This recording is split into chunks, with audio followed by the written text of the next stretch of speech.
donc aujourd'hui je vais vous parler du test que j'ai réalisé sur les produits Farida Bey. Donc en fait j'ai testé le shampoing, le masque et la gamme que j'ai pu tester c'est pour les cheveux fragilisés, dévitalisés, donc voilà, pour les hydrater, pour leur redonner une certaine force. Concernant le shampoing, bon, comme vous avez pu le voir dans certaines vidéos, j'ai expliqué que dans ma routine, je suis une adepte du low poo, c'est-à-dire en fait, je préfère me laver les cheveux avec de l'après-shampoing plutôt que du shampoing. C'est rare en fait que j'utilise du shampoing. Donc là, concrètement, je l'ai utilisé. J'ai pas vraiment de bons points en particulier à donner. Voilà, ça reste un shampoing assez classique. Il mousse assez bien, mais après voilà, j'ai pas constaté d'effet extraordinaire sur mes cheveux, parce qu'après un shampoing, les cheveux restent quand même relativement secs, donc je l'ai pas trouvé extraordinaire. Ensuite, concernant le masque, là c'est vraiment le produit que j'ai apprécié le plus sur les trois. Le packaging est assez intéressant, vous voyez c'est 300 ml, donc c'est beaucoup.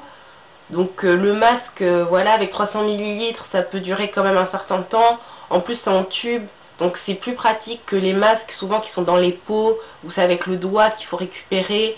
Là je trouve que l'idée d'avoir mis le masque dans le tube c'est beaucoup plus hygiénique. J'ai laissé poser 40 minutes, normalement c'est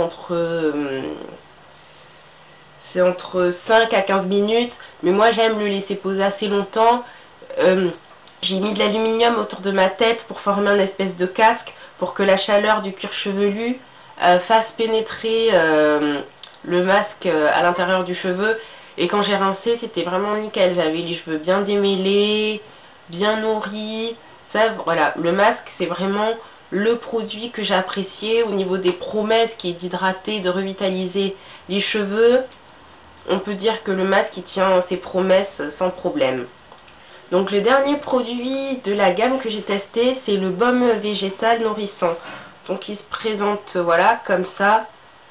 Voilà, le packaging comme ça en tube un peu métallisé.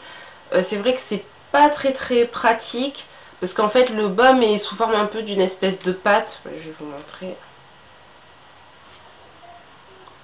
Voilà, en fait ça sort en fait sous une espèce de pâte comme ça, donc c'est assez dur et du coup pour bien doser sa quantité c'est difficile.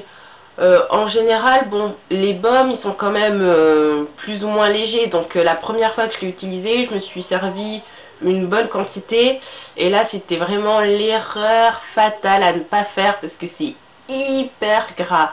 Je me suis retrouvée vraiment avec... voilà, j'en ai mis sur mes cheveux, mais mes cheveux du coup étaient très gras. Sur les mains, j'ai dû voilà, me rincer les mains plusieurs fois, à plusieurs reprises avec du savon avant de réussir à enlever le film.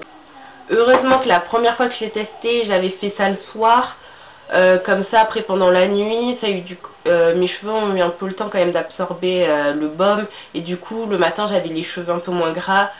Mais c'est vrai que quand on ne sait pas trop comment utiliser le baume, on peut très vite être dérangé par ce point là, surtout que moi j'aime pas du tout les textures très grasses, j'aime bien au contraire plutôt les formats huile ou les sérums comme j'en ai parlé dans d'autres vidéos, où là le cheveu va beaucoup plus vite absorber et va vous laisser finalement une matière hydratée mais qui reste relativement sèche.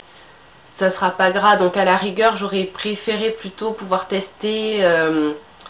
dans la gamme, je pense qu'ils doivent avoir une huile végétale, je sais plus le nom, je vous mettrai dans les petites écritures, plutôt que le baume. Le baume, ça correspond pas trop à ce que j'aime d'habitude. Mais un des bons points quand même du baume, c'est au niveau de l'odeur, ça a une odeur un peu sucrée comme ça, c'est surprenant, on s'y attend pas du tout.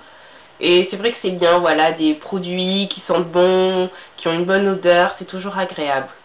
Donc voilà, ma revue test est finie. Si vous aussi vous avez testé des produits de la gamme Farida Bey, vous pouvez laisser vos avis dans la barre de commentaires. Je serais aussi curieuse de savoir ce que vous en avez pensé. Donc voilà, on se retrouve bientôt. Oui, je vais bientôt d'ailleurs faire une vidéo sur ma nouvelle routine des cheveux parce que j'ai modifié pas mal de choses depuis mes précédentes vidéos qui datent. Et voilà, je vais partager tout ça avec vous. Donc je vous dis à très vite pour une nouvelle vidéo. Salut!